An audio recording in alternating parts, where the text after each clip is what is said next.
पिछले लेक्चर में हमने डिटेल में डिस्कस कर लिया कि कैसे हम प्रोडक्शन रन करते हैं या असेंबलीज रन करते हैं। लेकिन प्रैक्टिकल एनवायरनमेंट में जब हम होते हैं, यहाँ तो हमने जस्ट एग्जांपल लिए और जितने यूनिट हमने प्रोड्यूस करना चाहे हमने वो कर लिए।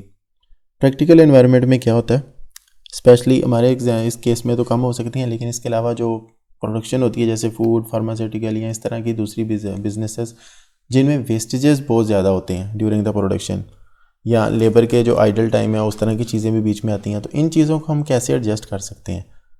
लेट्स से हमारा जो हमने केस लिया, इसी असेंबलिंग के दौरान किसी एम्प्लॉई से हमारा जो रैम है वो एक दो पीस टूट गए, या प्रोसेसर उसकी कुछ पिन्स डैमेज होगी, वो अब यूजेबल नहीं रहा। तो 100% एफिशिएंसी तो हम एक्सपेक्ट नहीं कर सकते ना, जितना मटेरियल है उतनी ही असेंबली या उतनी ही उसकी प्रोडक्शन होगी रॉ मटेरियल से। कुछ ना कुछ वेस्टेजेस, डैमेजेस तो बीच में होते हैं। तो उन डैमेजेस को अगर हम एडजस्ट नहीं करेंगे, लेट्स से ड्यूरिंग द इसी हमारे केस में कोई 3 या 4 पीस रैम के बीच में डैमेज हुए, तो हमने उसको एडजस्ट नहीं किया। तो हमने जो जितने प्रोडक्शन हुई उसको हमने काउंट कर लिया, ठीक है जी वो डैमेज हुए उसको इग्नोर करते हैं, बाकी जितने पीस प्रोड्यूस हुए वो अपने काउंट कर लिए। लेकिन बैक एंड पे सिस्टम में तो वो पड़े ही रहेंगे। सिस्टम को तो नहीं पता कि वो डैमेज हुए या नहीं हुए, वो तो हमने मैनुअली सिस्टम को बताना है तो ही है ना। तो उसके लिए एक तो यहाँ पे हमारे पास फॉर्म अवेलेबल होता है। जब हम प्रोडक्शन कर रहे होते हैं क्विक बुक्स में ऑलरेडी ये फॉर्म अवेलेबल है, हम इसको प्रिंट करके अपने एम्प्लॉयज़ को दे सकते हैं। डैमेज्ड गुड्स लॉग, इसको अगर आप सेलेक्ट करते हैं तो आपके पास कुछ इस तरह का फॉर्म प्रिंट क्विक बुक्स में ऑलरेडी अवेलेबल है। You are not bound to use this, आप अपना भी कोई भी फॉर्म डिज़ाइन कर सकते हैं, but I am just showing you कि क्विक बुक्स में ऑलरेडी ये फॉर्म अवेलेबल होता है। ये आप अपने एम्प्लॉयज़ को दे सकते हैं ड्यूरिंग द प्रोडक्शन या असेंबलिंग। जो भी गुड्स डैमेज होती हैं वो इस पर लिख के आपको डिटेल्स दे सकते हैं। देन आप इस डिटेल को, जो भी आपका प्रोडक्शन मैनेजर होगा वो अप्रूव करता है, then you can add in QuickBooks. तो जिस डेट को आप क्विक बुक्स में ऐड कर रहे होंगे, date adjusted in QuickBooks, आप यहाँ पे ऐड कर सकते हैं। Then you can keep this log as your record back in QuickBooks. इसको अगर हम मिनिमाइज़ करते हैं तो लेट से आपके पास ये रिकॉर्ड तो आ गया हुआ है एक बार कि इतनी गुड्स डैमेज हुई। अब उनको एडजस्ट कैसे करना है। We will go in inventory activities and adjust physical quantities values on hand. ये ऑप्शन यहाँ से भी अवेलेबल है आपके पास इन्वेंट्री एक्टिविटीज़ में। अगर आप यहाँ पे जाएंगे तो यहाँ पे भी यही ऑप्शन अवेलेबल है। तो आप जाते हैं adjust quantities values on hand में, तो कुछ इस तरह की विंडो आपके पास आती है। तो इस फॉर्म में अभी हम कुछ एंट्रीज़ तो नहीं करने वाले, इसके लिए हमारे पास एक सेपरेट मॉड्यूल है जो आगे चल के आएगा, एडवांस्ड इन्वेंट्री मॉड्यूल। उसमें हम इन्वेंट्री रिलेटेड काउंटिंग, एडजस्टिंग और इस वैल्यूज़ या क्वांटिटी की चेंजिंग जो हम कर सकते हैं वो हम उसमें डिटेल में सीखेंगे। जस्ट यहाँ मैं आपको शो करा देता हूँ। लेट्स से हमारे पास रैम थी 8 GB वाली जो कि डैमेज हुई। तो जो ही मैंने इस रैम को सिलेक्ट किया, जिस डेट को आपने काउंट किया, डेट यहाँ पे की पॉइंट है, डोंट फॉरगेट कि आप इसको इग्नोर कर सकते हैं। डेट आपने जिस डेट पे प्रोडक्शन रन की और जिस डेट पे ये चीज़ें डैमेज हुई, आपने केयरफुली वही डेट यहाँ पे चूज़ करनी है। अदरवाइज़ आप जहाँ पे जो ही डेट चेंज करते जाएंगे आपको स्टॉक क्वांटिटी ऑन हैंड भी डेट के वाइज डिफरेंट ही मिलेगी, क्योंकि ये जो क्वांटिटी है ये एज एट दिस डेट है।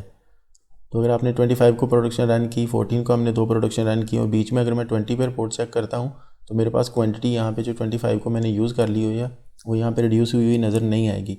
तो लेट्स से मेरे पास क्वांटिटी डिफरेंस, मेरे पास 5 पीस जो कि डैमेज हो चुके थे, मैं -5 लिखता हूँ तो न्यू क्वांटिटी 233 आ जाती है। मैं न्यू क्वांटिटी खुद से भी टाइप कर सकता हूँ। देन यूनिट ऑफ मेजर जिसमें आपने इसको काउंट किया, ये बेस यूनिट ही होगा। आप इस ट्रांजेक्शन को सेव करेंगे तो इसकी क्वांटिटी जो है सिस्टम से कम हो जाएगी। यहाँ पे जो भी आपने लेजर चूज़ किया होगा उसमें इसका बैलेंस रिजल्टिंग एक्सपेंस जो है वो रिकॉर्ड हो जाएगा। लेकिन डिटेल में हम इसको डिस्कस करेंगे जब हम एडवांस इन्वेंट्री वाला मॉड्यूल आगे चल के सीख रहे होंगे। बट आपके लिए ये लाजम है कि जब भी आप प्रोडक्शन रन करें उसमें जो भी डैमेजेस हुए हों, जो आपका रॉ मटेरियल या स्टॉक जो भी डैमेज हुआ है, जो अब यूजेबल कंडीशन में नहीं है, आपको उसको एडजस्ट करना है। अदरवाइज़ आपको अपनी स्टॉक की रिपोर्ट जो स्टॉक स्टेटस है वो सही नहीं मिलेगा। इसके अलावा की पॉइंट जो है कि आपका जो लेबर का रेट है, स्पेशली इस तरह की कोई भी चीज़ें जो आप अर्ली बेसिस पे चार्ज कर रहे हैं, तो उसका जो भी रेट आप डिसाइड करें वो बहुत केयरफुली चूज़न होना चाहिए, ताकि बाद में आपकी जो अंडर और ओवर एब्जॉर्प्शन के जो इश्यूज़ हैं वो कम से कम हो सकें। इसके अलावा आपके पास कुछ पार्ट्स हो सकते हैं जो आप डिफरेंट आइटम्स में यूज़ कर रहे होते हैं। जैसे कि हमारे केस में लेट्स से जो 8 GB वाली रैम है वो हम डिफरेंट अपने जो सिस्टम्स प्रोड्यूस कर रहे हैं उसमें यूज़ कर रहे हैं।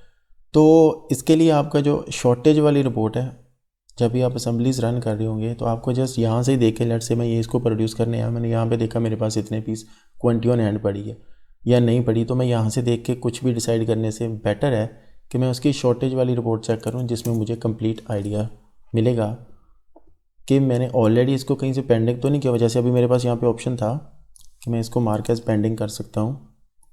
Let me go back again. तो अगर मैं यहाँ पे भी मार्क एज पेंडिंग कर देता हूँ तो जितनी इसके लिए 100 पीस के लिए क्वांटिटी होगी वो सिस्टम उसको रिजर्व करके रख लेगा अपने पास कि ये मैंने जो है असम्बली रन करनी है बाद में। लेकिन अगर आप शो शॉर्टेज वाली रिपोर्ट में जाएंगे तो ही आपको आइडिया होगा कि आप जो अभी प्रोडक्शन के लिए डिसाइड कर रहे हैं जस्ट उस विंडो से देख के डिसाइड नहीं करें।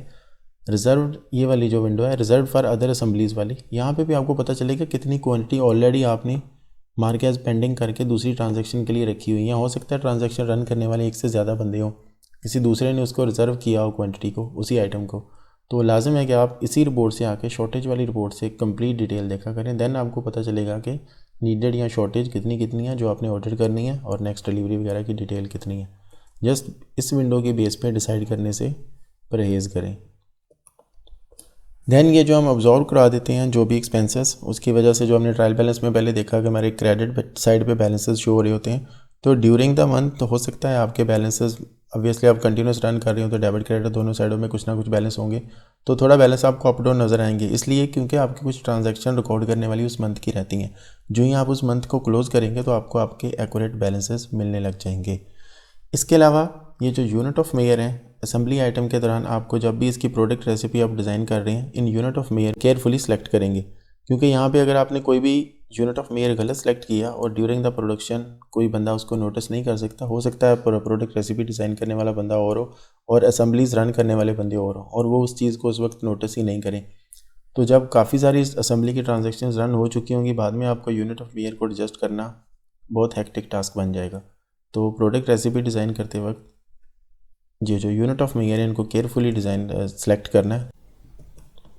इसके अलावा ये विंडो आपको जस्ट अभी सिंपल सी नज़र आ रही है, लेकिन ऑप्शन है हमारे पास कि हम कुछ थर्ड पार्टी ऐप्स यूज़ करते हुए अगर हम क्योंकि उसके ऐप स्टोर में अगर जाते हैं तो थर्ड पार्टी ऐप्स कुछ यूज़ करते हुए यहाँ पे ऑप्शंस ला सकते हैं कि किसने इसको अप्रूव किया, किसने ये असेंबली रन की, किसने फाइनल कैलकुलेशन की स्टॉक की, किसने क्वालिटी ओवरव्यू किया। तो हम वो कंप्लीट ऑथराइजेशन का मॉड्यूल भी इसके साथ इंटीग्रेट कर सकते हैं, बट वो उसके लिए आपको थर्ड पार्टी ऐप चाहिए और उसकी सेपरेट सब्सक्रिप्शन होगी। थर्ड पार्टी ऐप बहुत से तरीक़ों से अवेलेबल होती हैं। कुछ आपको यहाँ से ऐप सेंटर से मिल जाती हैं, कुछ ऐसी ऐप्स हैं जो ऐप सेंटर में नहीं होती।